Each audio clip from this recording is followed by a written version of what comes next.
All right.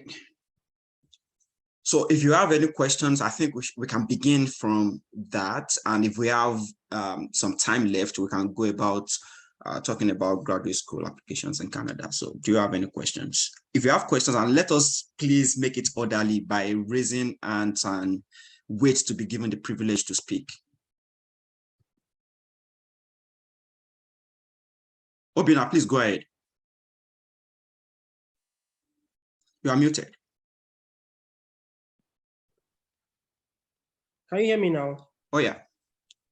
Okay, I have a question. Please, sorry, let me introduce myself. My name is Ogazi Obina Emmanuel. I'm a graduate of agricultural economics. I want to know whether this live I joined, this Zoom meeting I joined, whether you guys will be talking more of agricultural opportunities, like for those that want to further their studies, their masters in agriculture. Oh yeah, so graduate school application generally, we want to know whether there is any like event or program. So what we'll be doing here is talk about graduate school application generally for Canadian hopefuls, people who want to come to Canada. So whether you are in business or in accounting or in environmental science, agri, whatever. So we are going to be touching on everything as a whole today.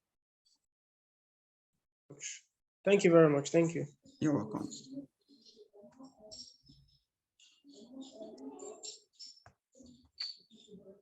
John, please go ahead. Yeah, hello everyone. Hello.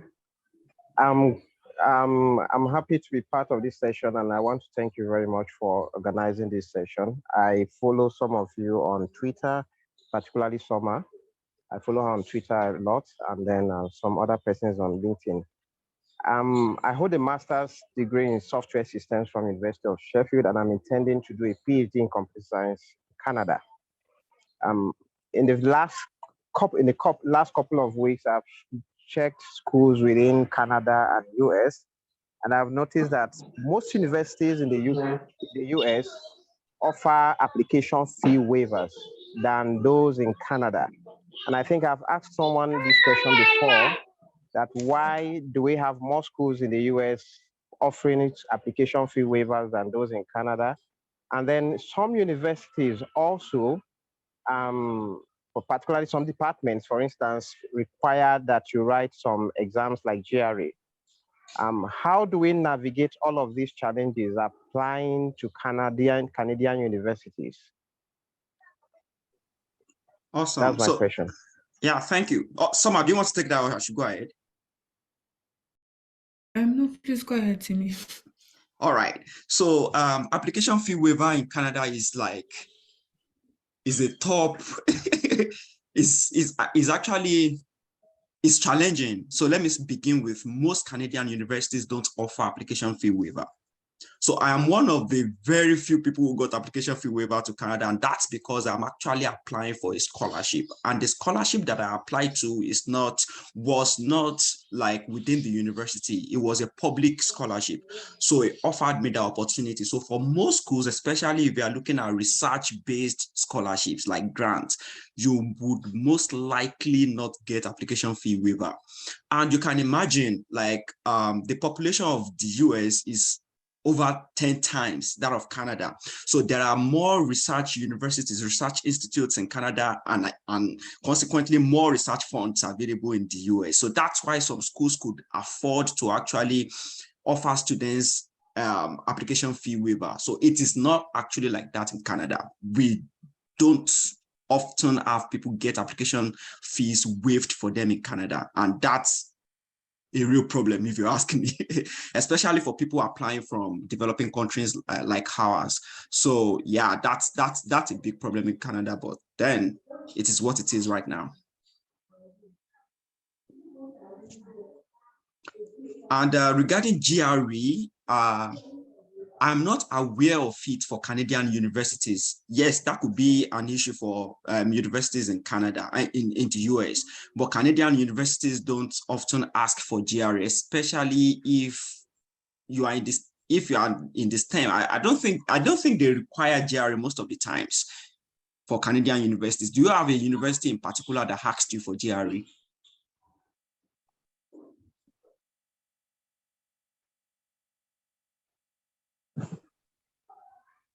Okay, so Marius, do you want to go ahead with your question? Yeah, I will. Hi, everyone. Hello. Good afternoon. I don't know if you can hear me. Yes, we can. Okay, good afternoon, everyone. I am Achusi Stella Maris, and I wanted to ask, there is this particular, I don't know how to phrase this question now. First of all, Nigeria is known as our native language per se, how will I put it, is English. But sometimes when you are like wanting to fill forms and everything, you see that they'll ask if English is your native language or something like that.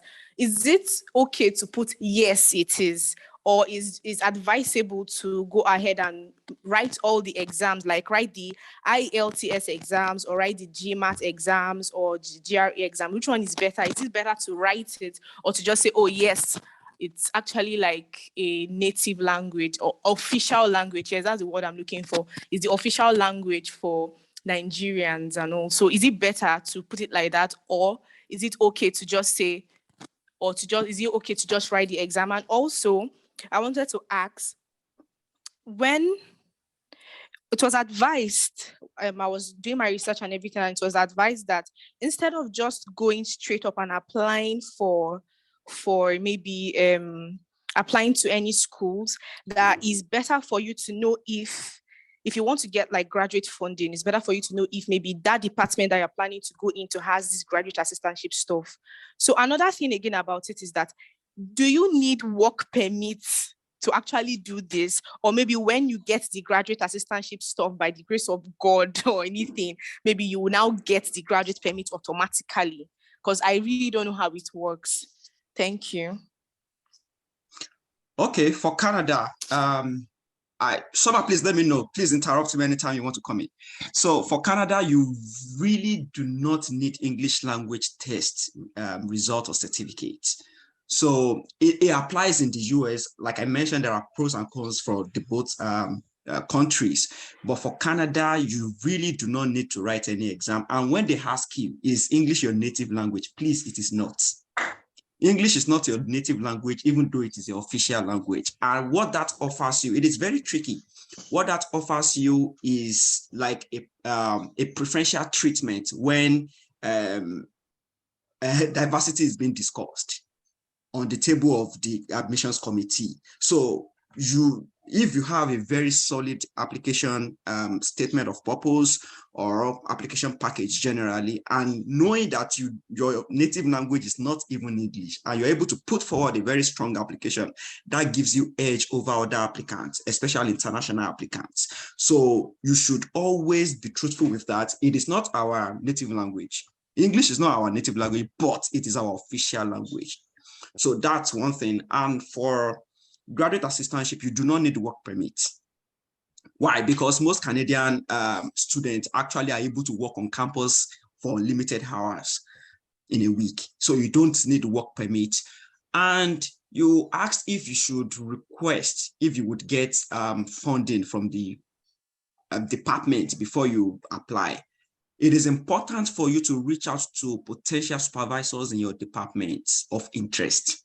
So you would know you are not just going to waste your application fee, like we mentioned in the first question. When we were answering the first question, you would always pay application fee in Canada. So you don't want to waste application fee for an admission that you would get without scholarship. And most of this information is usually explicitly stated, detailed in the department and university websites. So you should always reach out to professors if they are willing to provide you a spot in their lab with funding. So not really with the department. Sometimes you reach out to the department and they forward your email to the appropriate quarters, like the professors in your interest. So it is always good for you to first determine what kind of research do I want to do. For instance, if you are in environmental science, it's a very broad discipline.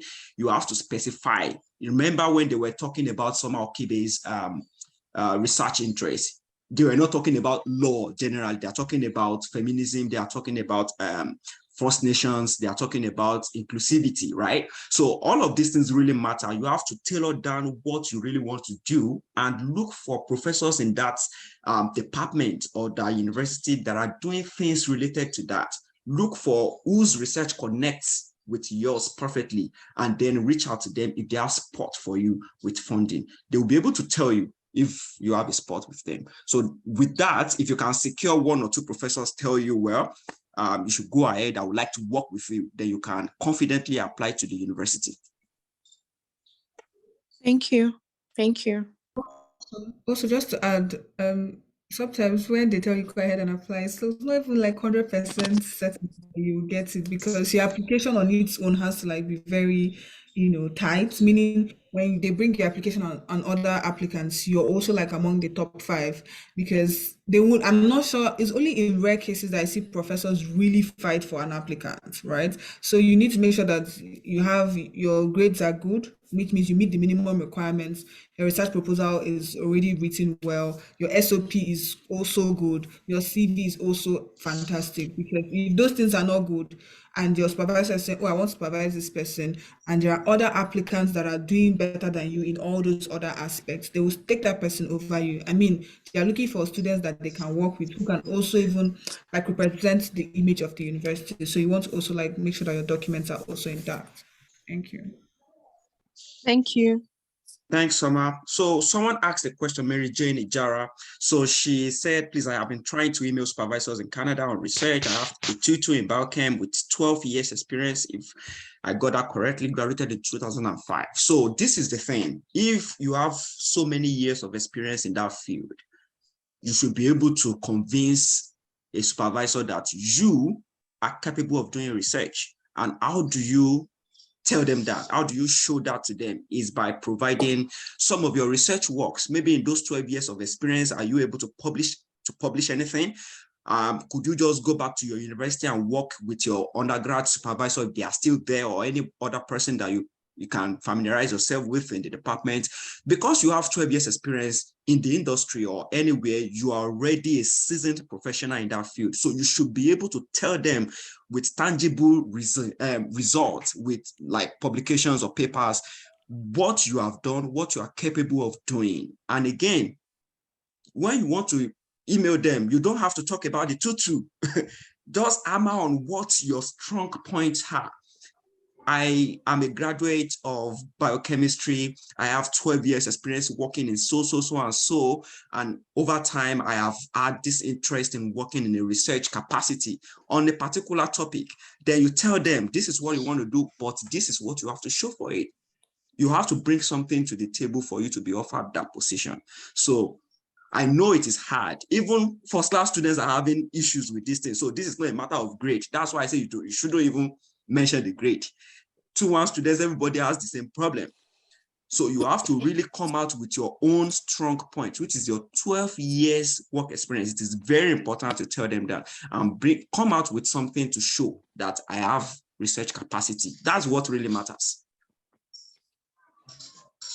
Also, to me, so when you're applying to Canada, they always tell you, oh, 2-1, and all that.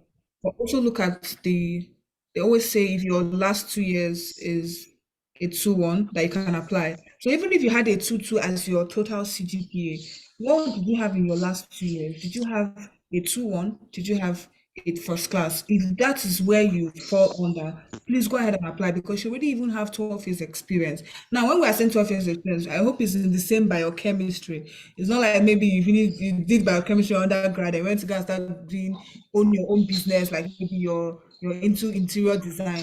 They do not tally, except you're going to go and apply for MBA. Do you get? So like you have to make sure that your 12 years experience is that you're in the industry, meaning you are working in a lab, you are working in a lab, or you are working under a professor, you guys are doing research, you have publications. In short, if you have publications, that is even a very good.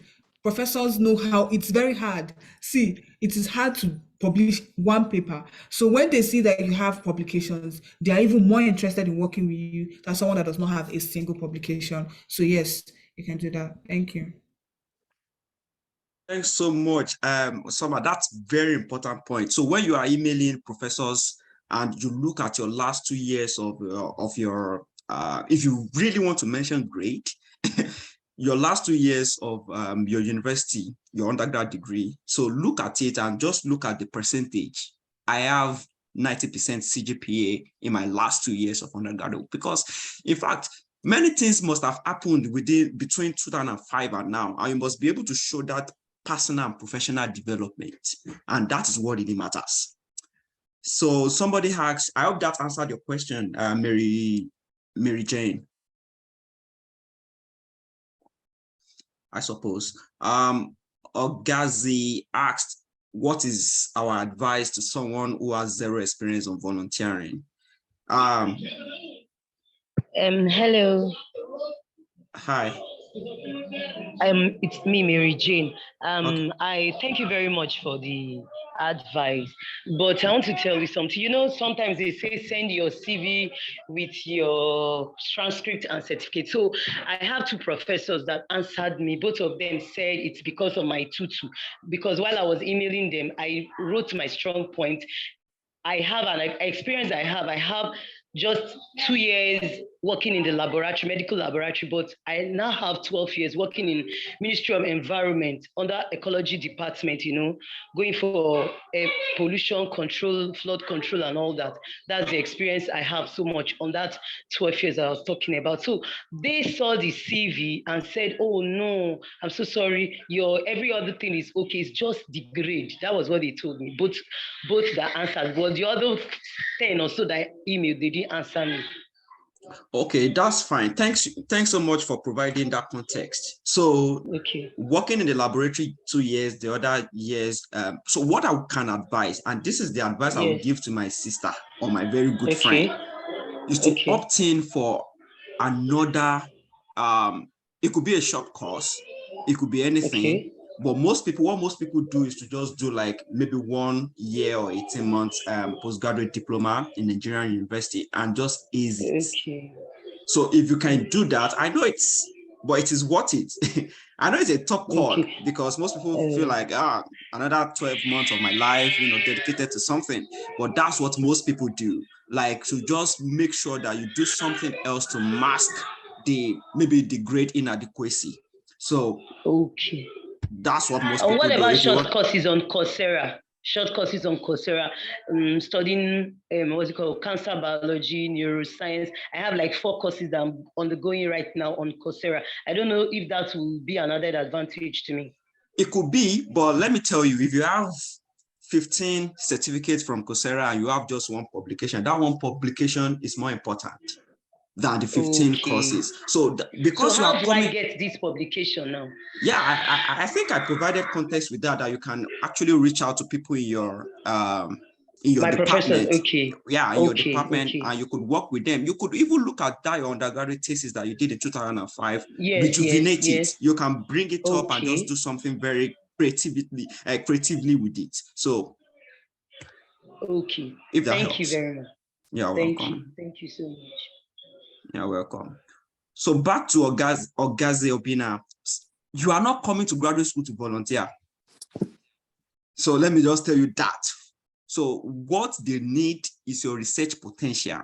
Except you are applying, see, sometimes it works when you are applying for some competitive funds, but you are trying to get the interest of a professor whose last 10, 15 years has been in the laboratory on that particular research they are doing.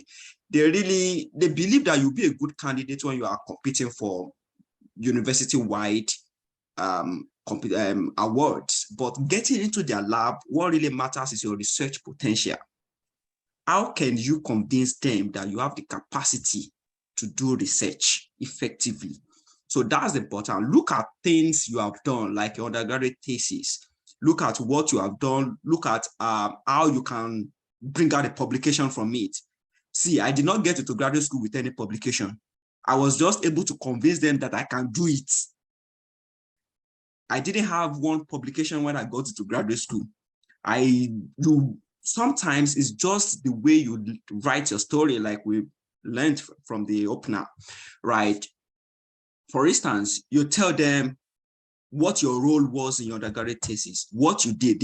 If you're able to tell somebody the method, you're able to communicate. If you are a scientist, you're able to communicate science to them, like these were the methods I used, these were the results I got, and this is how I intend to take this research further. So there is a way someone that is research inclined will speak and write, and that the person reading the story would know that, no, this person knows what they are doing. They know what they want to do in the next 5-10 years of their life. So this is a way to get the attention of professors. They don't expect you to have publication if you are coming for masters. Trust me. Even though if you have it, you will be just at the top.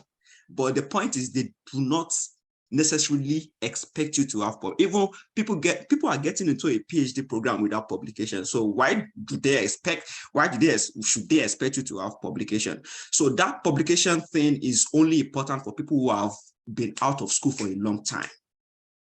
You are just able to show them, but it's not bad if you have it. If you have the capacity to do it, why not? Because you would not be fixated on one university, on one department, on one professor. Many people will be looking for you.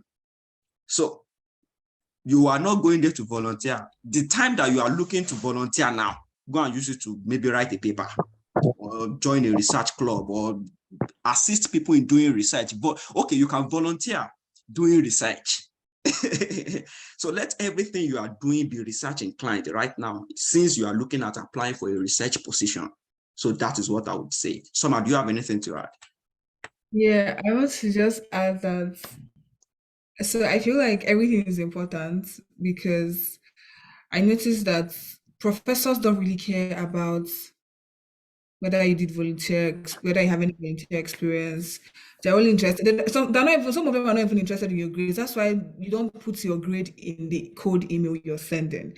They're only interested in your research proposal, right?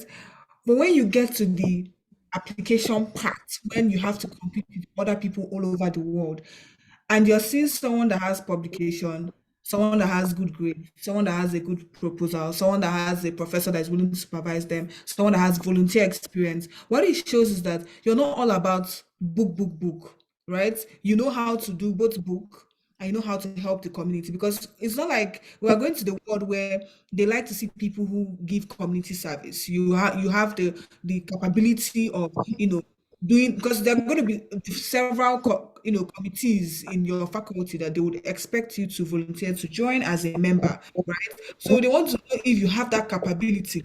Now, some of us, I used to go and say, I have the capability of working under pressure.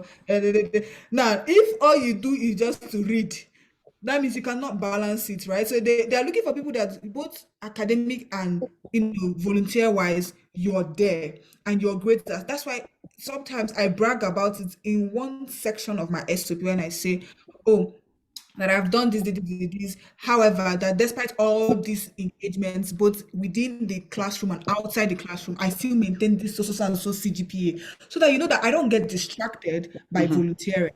And I'm still that kind. So there are ways to present this thing. And when I was applying for masters, I did not have, when we say publication, maybe people think when you just do all this small article that you upload on blogs, those things are, it shows that you have that zeal to write and publish, but that's not a publication. If you get what, like, it's not a proper academic publication.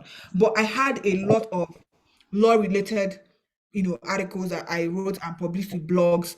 But that did not, I will not, maybe that helped me, but I feel like my area of research is different from anything that was taught in Nigeria, right? My area of law is indigenous law. It is not taught in Nigeria. So I had to go and make sure that I showed these people why you should select me, a Black Nigerian, for something that has to do with indigenous. And in Canada, is a big deal, right? So you can imagine me coming to do indigenous law. So I had to prove to them that I have not yet published, though, do you get?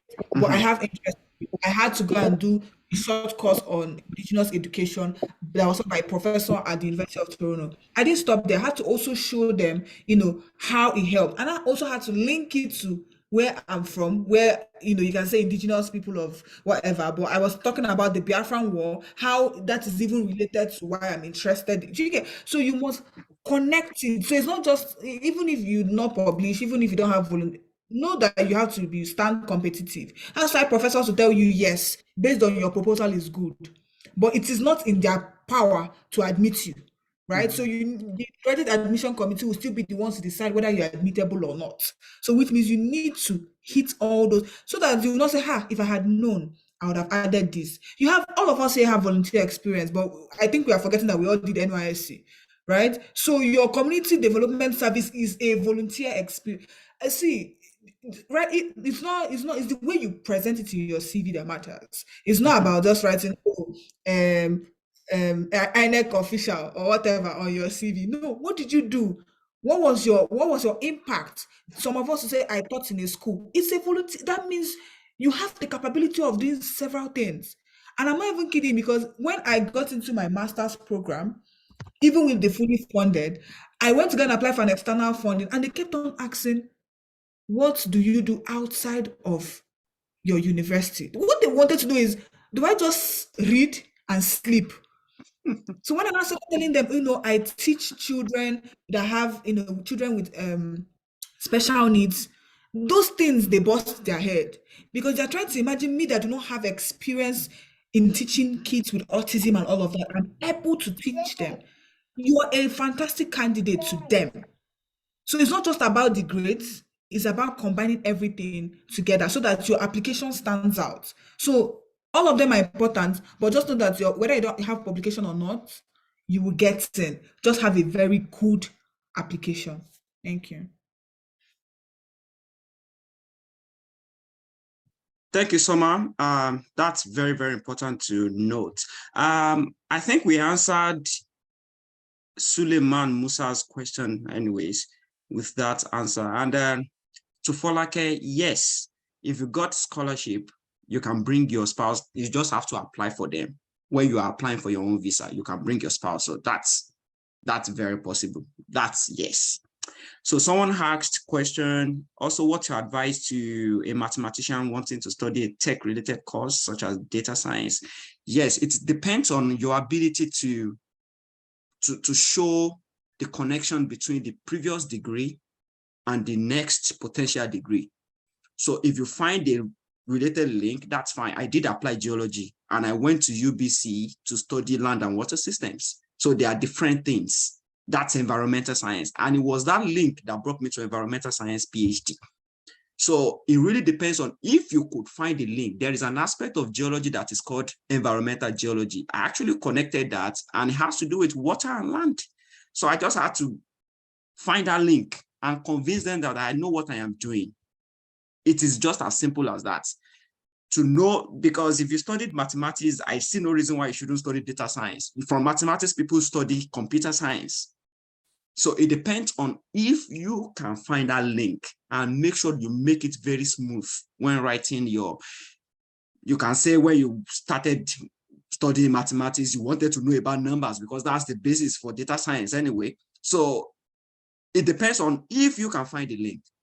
Even if you go and check Master of Data Science that most people are doing in Canada, they will ask for, they will write the eligible candidates, what you could study. Mathematics is one of them. If you check it very well, computer science, mathematics, those are the people that can come and study data science. And somebody has the question that is very important, that what's the difference between a project-based master's and a course-based master's? It is just as it sounds. Course-based, you are doing more of courses. Thesis-based, you are doing more of research. For instance, you could be doing a course-based master's where you'll be doing like in the space of 1 year. So one difference is the number of years for the program. Master's, course-based master is usually 1 year. And you have to know that there are no funds for them. There are no funding opportunities for them. They are very limited, if there is any. There are no funding opportunities. It is 1 year. It is course intensive. You will not be doing more of research. But it is quite easy to get in if you have your money. Say $20,000, $30,000, $25,000, $28,000. If you have your money, that's a very good. I actually advise people who I know are doing very well in Nigeria. They have built, wealth over the years. I advise them to come in for such programs because it's a very easy way to settle in Canada if you want. If Japa is your point, is your goal. So for the research base, you are usually going to be doing it for 2 years, and there are more funding opportunities for that one. And that is when you would be required to talk to professors, to ask for support in their research groups or research laboratories and talk to them that you need an opportunity. So just weigh your options. If you have the money and you want to just get school done over with, go for 1 year master's degree if school is not a thing, and launch into the industry. But if you really want to do research and you're interested in academics, you go into research-based programs where you could access funds. Soma, do you have anything to add to that? Yeah, just very briefly. Simply put, if you're applying for course-based, you do not require a research proposal. But if you're applying for a thesis-based, you require a research proposal. So that's like the easiest way to like kind of like sum it up. Because some people say, oh, but course-based, especially UK folks, they always argue with me that, oh, but they write final paper. I said, yes, when we were in undergrad, did we not write a project? We did write a project, but the word count is very little. You see UK people, their word count is 20K, right? That's 20,000 words. But for masters, your word count is, my word count for my masters was almost 50,000. So you can imagine the difference. And all my courses were on, they were judging me based on 10 papers. So I was submitting 10 papers. For now, for this my PhD now, my first, well, let me stick to masters. My master's courseworks, after the coursework, instead of writing an exam, you're asked to write a 10 paper. My 10 papers are like 5,000 words minimum, right? So you see that that's what you'll be judged on, 10 papers, until you're not writing a thesis. They'll not tell you 40,000 words and above. Like, it's just, did you get? So it's just very different. Yeah. Thank you so much. So somebody asked a very important question here, that do they have a chance of getting fully funded PhD scholarship even when they are 40 years old? Yeah, age does not count. What really matters is your expertise. What really matters is your capacity. Are you able to undertake research? Age is not actually, I've seen people come here in their 50s and still get PhD done, still get masters done, even start from the basics. So that's not a problem. If you are halfway through your masters, do you have any research output from the masters? So that's what we actually exemplify you from other candidates. So you can definitely assess these things if you have the research capacity. So your age is not a thing. And for your masters, if you have a research output, that is the only way you can actually say, I have done something. And because you cannot access your transcripts right now. So those are the things you should put in mind. So yes, you can access full funded scholarship for your PhD. And someone said we should talk about the basis for getting funding generally. It is my belief that most people here already know what we have. If you have truly been following us on Twitter, on LinkedIn, on Facebook, you know that this is what we talk about all the time. The basics for getting funding, your degree, which is like your grade, your research experience, or even work experience if it's related to what you want to do now, and then your research capacity or potential. Like I always say, graduate school is not just for the intelligent or for the brainy. It is for the people with the potential. It's even a training ground. Professors still get it wrong here all the time, and they admit it with their full chest. So the point is, it is your research potential that really matters. Nobody wants you to have 10, 15 publications.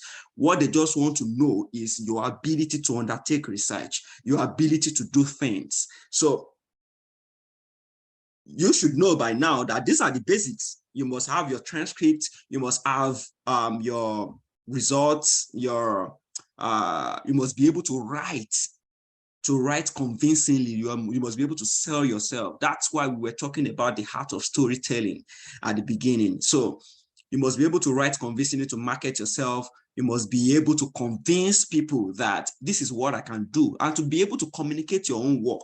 You have done an undergraduate research or project, you should be able to talk about it. So communicating it actually shows that when you finally undertake research in their own lab, you will be able to communicate it, you'll be able to publish. Even though you don't have a publication yet, you can show that potential. So it is that potential thing that people are looking for, and you must be able to highlight that. If you're able to do that, then you have the basis covered. So do you have anything to add, Soma, before we go to Uchenna and then Sadam Adebayo? No, and also like if you're here and you're also like still confused, I wrote a guide which is free. Just go to my pin tweet on Twitter at Soma Okibe. and just download it and read. There's no way you would not, understand all the funding tricks and all that. So yeah, please, so that we don't flog the issue. Right. Awesome. Uchenna, please go ahead.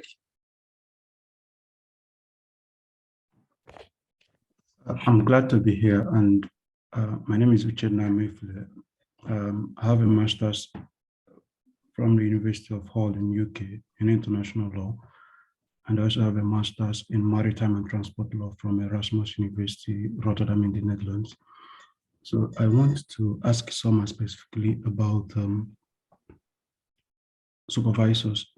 Do you need to first get a supervisor who is willing to supervise you before you submit your PhD proposal? Because for some schools, when I checked University of Victoria, I couldn't find that information. But if you go to some other universities like Dalhousie, Queen's, they have informations like that, and some other schools as well. But for Victoria, I really don't know, given how the specific areas of their research for lawyers. So I just want to know, because now you're doing your PhD there and you're grounded. So that's why I'm directing my questions to you. Okay, yeah, thanks. So yes, you can send. Oh, we have 5 minutes. You should send a professor an email, because they need to know who you are. You need to even know if there's even funding, so that you don't waste your application fee for starters. Do you understand? So University of Victoria professors they're very receptive. They will respond when they are free. Faculty of Law, for instance, will respond to you. If they don't have funding, or if they don't understand your area of interest, they tell you they don't. It's just as simple as that. But you need to make sure your proposal is spot on, so that when you're sending them an email, they would respond and say, okay, I would love to work with you, go ahead and apply. So yes, it might not be on their website, on the University of Victoria's website, but please contact professors. Thanks, Soma. Salam Adebayo. We have 5 minutes to go. We have to be very fast. So you and Uchenna, you can actually connect with Soma privately, and then I believe she'll be able to guide you if you have any more questions. Thank you very much. Thank you very much. My name is Adebayo, and please permit me to ask. I have an offer from Canada in Saskatchewan. I want to ask some specific question. My offer letter is specifically is a funded offer, and in the funding letter they were like, I'll be receiving so amount. It was not stated that they are going to waive tuition fee for me and all those kind of stuff. So I was curious, so I messaged my supervisor about what I knew, what I'm used to from US schools was that probably they were stated there that tuition fee was waived. So for the purpose of applying for visa, I want to know, do I still need to provide a proof of fund? Sorry, please, let me just say something. So US and Canada are different. Yeah. Canada occasions, in short, if they give you funding, they're not waiving. It's from that funding that you're going to go and pay a tuition fee. Do you understand? It's not just like US they waived it. I don't even know if, because I have a problem with US, they will waive the tuition fee, and they'll not tell you that you come and be working for them, and then they'll be giving you money. So in my mind, I'm like, are you sure they're even giving the funding? Let's forget the figure. But like, Canada will give you the money. Use it if you like. Don't pay your tuition. That's on you, right? So in your visa application, if they gave you 20,000 Canadian dollars for your as a funding, put that when Canada in that form, they will ask you how much funding do you have. You will state it 20,000, right? They will ask you who is providing the money. Is it you, your father, or you will not say the school, or you write order. They will tell you to explain what you mean by order. You will not say the university, because in your application you attach that letter showing that they are actually giving you funding, right? So you need to. I will tell you, when I got my funding and I was applying for a master's, because I've had cases, very rare occasions, about people around me that applied, they had full funding and they got denied. These are very rare occasions. One of them is Professor Rita Oji, who said at the time she applied and she was rejected even with her full funding. So I didn't want to hear that kind of story. I knew that my parents could, bring out their account and all those things. So both to my parents' account and the funding, they could not say no. That's because I wanted to be extra. I don't want to hear no in my application. I didn't want to break down, right? But on other 80%, they don't deny you with just your scholarship funding from the university. So long as they're not telling you that they might give you the funding. So long as it's in your letter that you have that funding, please go ahead and apply for visa. All the best. All right, thank you very much. Thank you. Enoch, we have just 1 minute, less than 1 minute now. Hello, I'm Enoch from Ghana, and I want to find out about some programs. They'll say your first year to be a course based, and then you only get to do the thesis based in the second year. So in that instance, I want to know how with funding, applying for funding, how you are going to do it. So most schools actually provide funding details on their website and on their department website also. So you might want to dig deeper, and the most appropriate thing to do is actually to write an email to the program coordinator or program assistant. So such people are always responsive, even if professors are busy. The program administrators are actually paid to do that job. They will give you details of funding application or whatever for your program, and they can even provide more clarity to what the program, if that helps. I can see Matilda. We have 16 seconds. I'm sorry we cannot get to you, Matilda, but you can actually send us a DM. Just tweet at me or somehow we open our DMs for you. I hope all of you have actually gained one thing or the other. Oguntuyaki. Yeah. Thank you. You're welcome. Thank you. Thanks, Soma. Thank you, everyone, for joining in. Thank you, Thank Timmy. You facilitated this session perfectly. Thank you. You can end the Thank you recording so much. so We that we know. appreciate you both. Thank you. Okay.